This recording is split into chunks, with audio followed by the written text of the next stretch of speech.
One, this is not a 737 problem, it's a Boeing problem. And I know the FAA's gone in and they've done due diligence and inspections to assure that the door plugs of the 737 are installed properly and the fasteners are stored properly.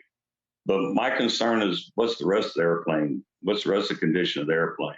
And the reason my concern for that is back in 2012, Boeing started removing inspection operations off their jobs. So it left the mechanics to buy off their own work. So what we're seeing with the door plug blowout is what I've seen with the rest of the airplane as far as jobs not being completed properly, inspection steps being removed, issues being ignored. My concerns are with the 737 and the 787 because those programs have really embraced the theory that quality is overhead and non-value added.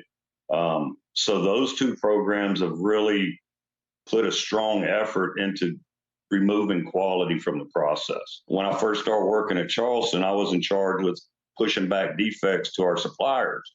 And what that meant was I'd take a group of inspectors and actually go to the supplier and inspect their product before they sent it in. Well, I'd taken a team of 4 inspectors to Spirit Aerosystems to inspect the 41 section before they sent it to Charleston. And we found 300 defects. Some of them were significant that needed engineering intervention.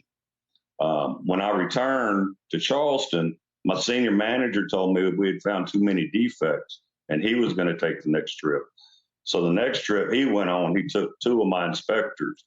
And when they got back, they were given accolades for only finding 50 defects. So I pulled that inspector aside and I said, did Spirit really clean up their act that quick? That don't sound right.